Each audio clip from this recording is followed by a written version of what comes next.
Hi everyone, welcome back to my channel. And this video is a tutorial on how I made the Sandworm from Beetlejuice. This is my Halloween costume for this year, and I recorded the process, so I'm going to show you how to make him. He's got a tail, head obviously, and with a fake arm it will look even more realistic. So if you want to know how to make this guy, then keep watching, I will explain it to you, and who knows, maybe next year this could be your Halloween costume as well. The sandworm consists of 3 parts because I wanted him to be easy to travel with. It's the inner head, the outer head, and the body. The body can be separated from the outer head with Velcro. And then I can take my arm out of the heads, even though it's very, very nicely secured. Here we have the body, and then here we have the 2 heads. And then I can take the inner head also out of the outer head.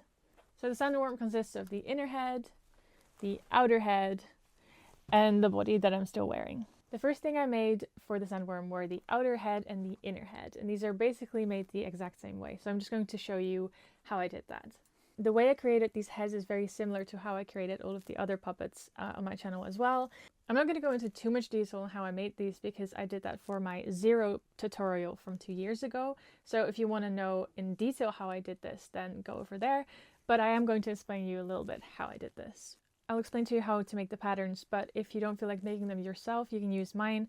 They're in the description down below.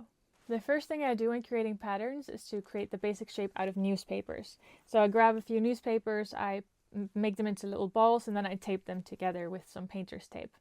Once I have a shape that I'm happy with, I will cover it with plastic wrap, and then the plastic wrap will be covered with duct tape. This duct tape piece is what's going to be your actual pattern. So on the duct tape, draw the lines of the edges of the shape. The inside of my head was also covered in newspapers, but I didn't want this to be part of my pattern, so I didn't cover it with any tape. If your project is symmetrical, you only have to cover half of it with tape, because then you can just mirror that pattern on the other side to create the full shape. Once you have the pattern drawn, I recommend you take photos of it so you know what it looks like before you start cutting, and also kind of divide it into different areas so you don't have one whole shape. Once you've got the pieces out, it can be that some of them aren't laying flat on the floor. That's okay. If you make a cut into a rounded pattern, it will lay flat in a V shape, and that's a good thing because then if we cut it out and glue it back together, it will get this rounded shape again. So that's how we make sure the pattern lays flat, and we can make it out of a flat material. When you have the pattern pieces cut out, you can draw them on some cardboard to make them sturdier, but you can also immediately go onto the foam. The foam that I used is actually meant to go underneath the swimming pool outside. It is 4mm thick, and it's absolutely great for these projects. They mainly sell these in summer here, so don't forget to get them in the summer when they still sell these. When you have the pieces cut out of foam, you're going to glue them together with contact glue until they create the shape that you wanted them to have. Now it can be that the shape isn't exactly like it was when you had all the newspapers put together, but that is okay. You can shape the foam with a heat gun. So you can just heat it up a little bit and then shape it to how you want it to be. That's also what I did with the heads that I have. I shaped them to get a little bit more of a round shape. Especially for this head, I had to shape it a little bit more to give it that like nice rounded edge and nose.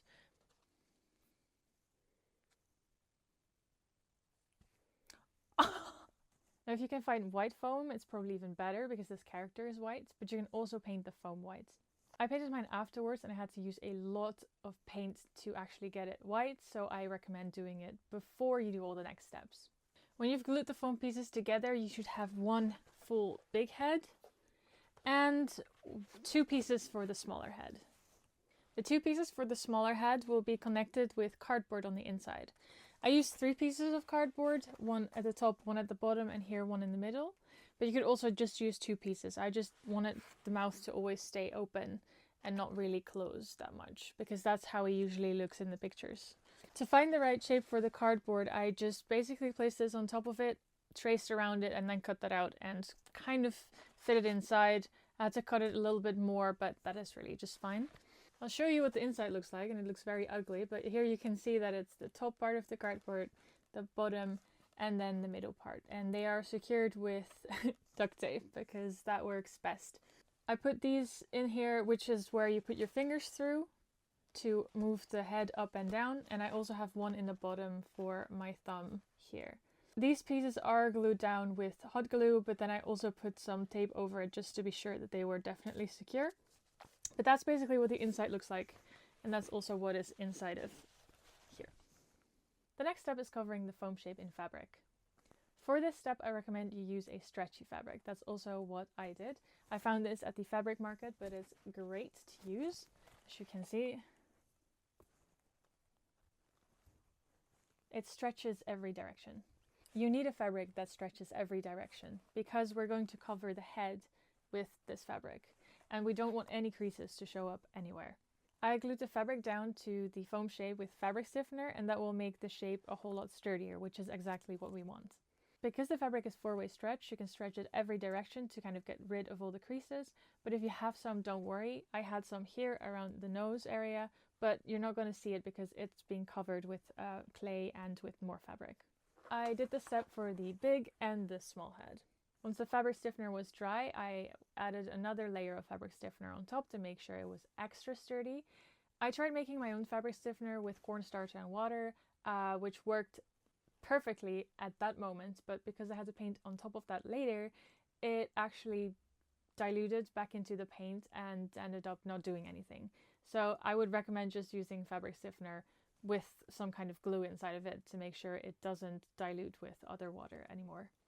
But I added another layer of fabric stiffener on top of this to make sure it was actually really sturdy, as you can hear.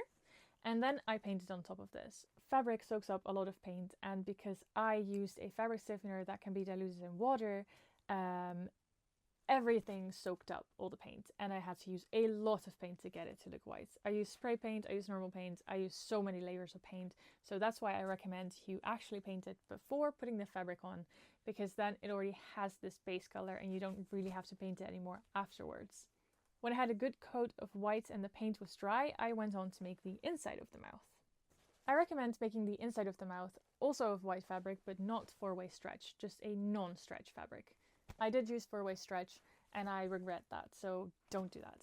Instead, use fabric that's kind of like a bed sheet, that is cotton or something like that, just nothing that is stretchy.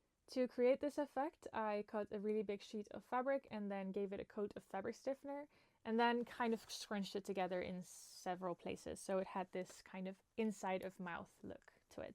I then let that dry and cut it to shape later to fit into the mouth. Before gluing that inside, however, I made about 150 teeth. A bunch of small ones and a few bigger ones for this head as well. I recommend using foam clay for most of this project because it will otherwise get really heavy, and foam clay weighs absolutely nothing but can still be shaped in whatever way you want. So it's amazing for this kind of stuff. I made the teeth separate from the gums. So first I made the teeth, and when those were dry, I stuck them into the gums. When the teeth were dry, I drew some lines on them with permanent marker. The only thing is that they might bleed when they get wet, so I'm just going to make sure it doesn't. And only on this, because these don't have any little lines on the teeth. After gluing the teeth inside of this head, I also glued in the fabric inside of the mouth. When that was all dry, I cut the inside of the mouth to shape and then glued it down inside of this mouth with some hot glue as well. Next up is painting the inside of the mouth. If you use the right fabric hardener, it should be really easy because it would just be really stiff.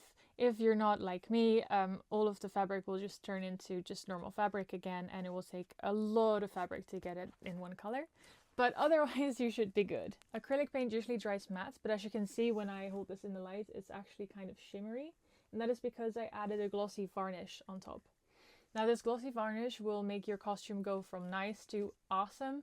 It's just a little detail that will make everything look so much better. It's very simple to do that. It's just a glossy varnish that you can add on top of your painting, and I just added it everywhere.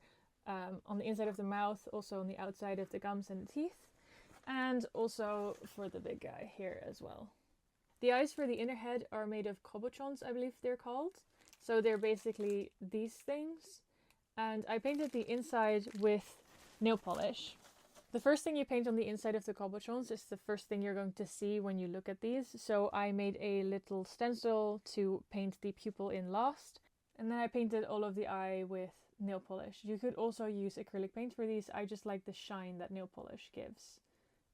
When the eyes were dry, I glued them on with hot glue, and then around them I added some foam clay to make the eyelids. I made some lines in there, a little bit of modeling, sculpting, and then I painted those in a bit of a grayish color, because that's what it looks like he has in the videos as well. Then I was already on to painting the details. So the inner head has these little dots as details on the head, and the outer head has these stripes of details. These stripe details I made by adding some painter's tape to basically create this line of where I wanted the black to go. And before painting on the black, I first painted a layer of white to stop bleeding, and then I painted on black, and it will create these beautiful crisp edges, and it looks really, really good that way. The eyes of the big head are actually 2 halves of a Christmas ornament that was transparent, and I painted these on the inside with acrylic paint, and then I glued them on with some hot glue. For the green line around the mouth, I cut a long rectangular piece of green fabric, then pulled that inside out, and I tried stuffing it with a piece of, I think it's called polyfill. It's like this kind of batting, and I just cut a piece off and I tried to pull it through the strip so that it would have this kind of thick effect, if you understand what I mean. So it has this kind of 3D effect, so it doesn't look flat. And then once I had the strip, I glued it all the way around the mouth of both of these heads. The tongue of this head is made of 2 pieces of white fabric that I put on top of each other, sewed together, and then I painted these black stripes on top of them.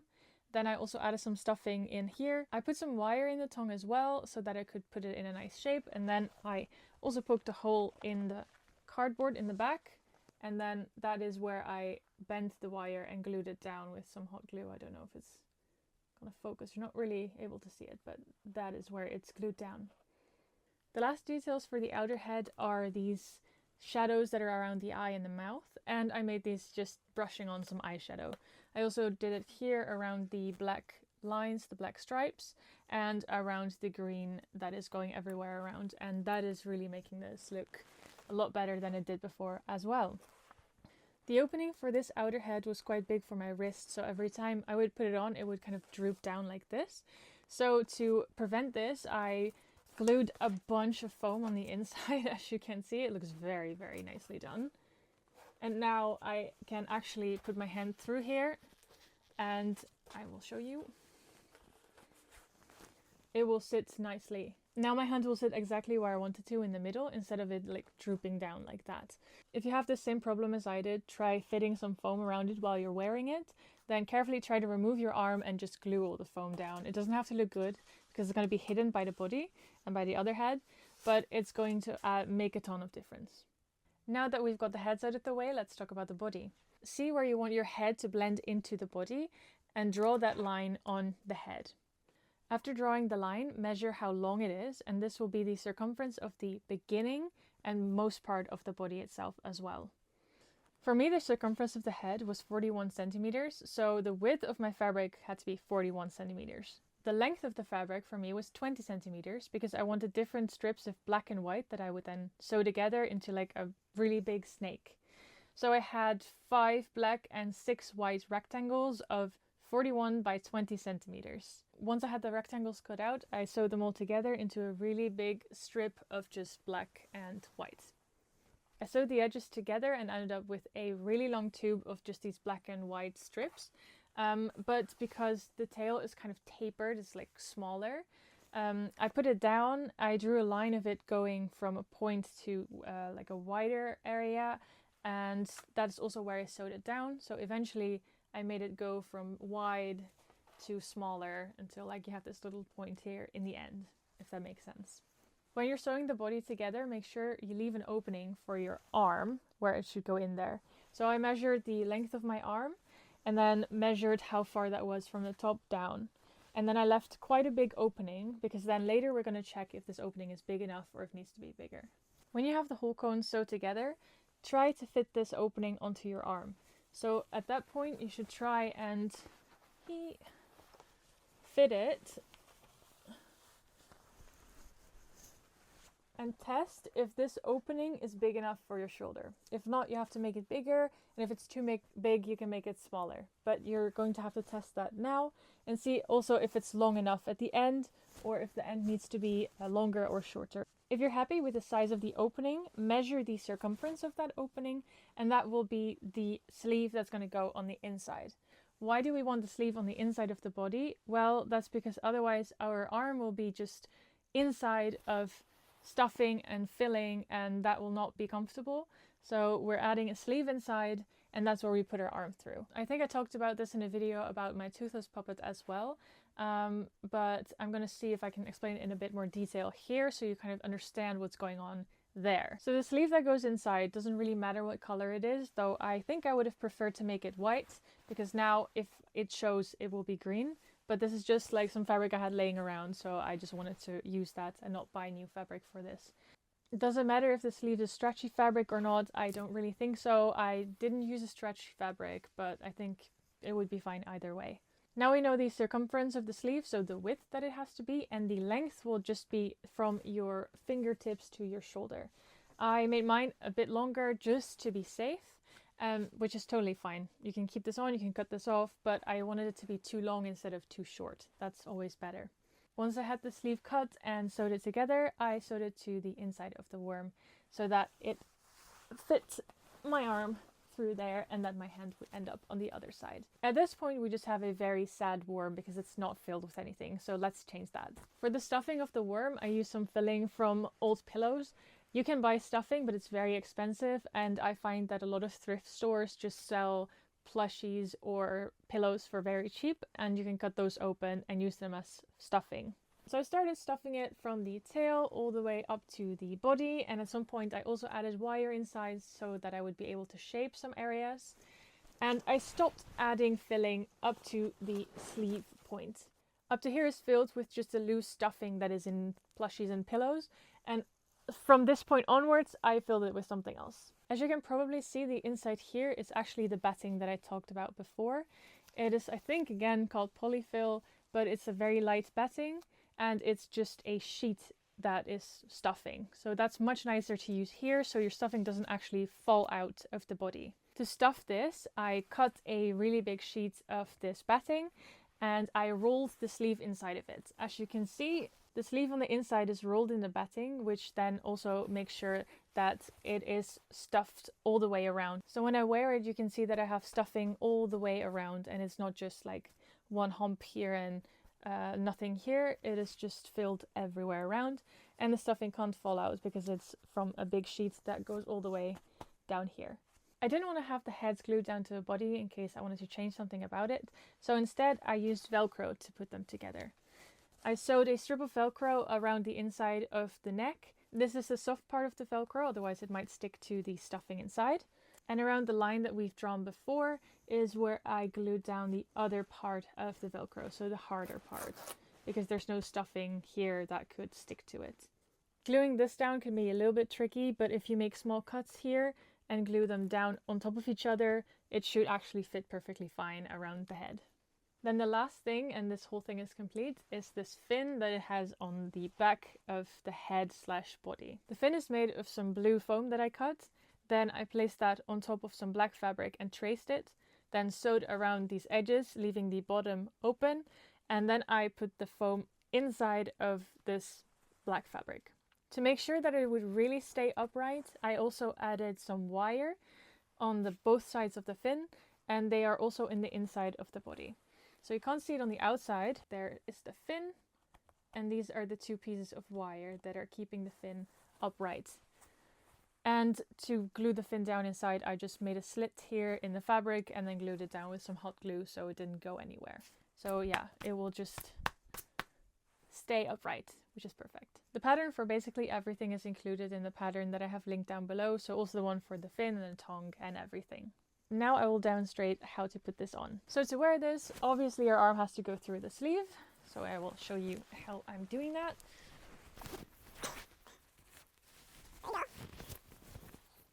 Now your arm is going through the sleeve. I like to put the tail around my shoulder on the other side, so it looks like it's basically resting on my neck. Now that we're wearing the body, we're going to grab the small head, and I have a lot of fabric left over, which I should actually cut off, which I didn't do yet.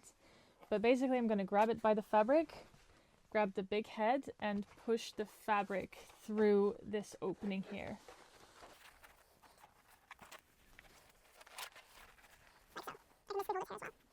Then I'm going to find the opening for the inside head, which is right here, and try and push my hand through the outside head into the inside head.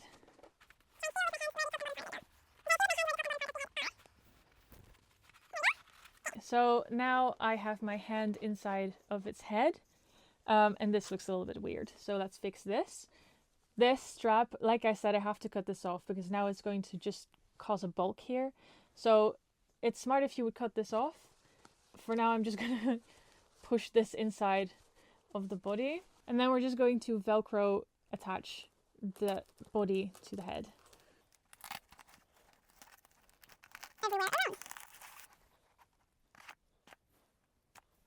And that is how you put the body and the head on. That was the video. Thank you so much for watching. If you enjoyed it, please leave a like down below and comment. And if you want to see more of the stuff that I'm creating, definitely subscribe to my channel.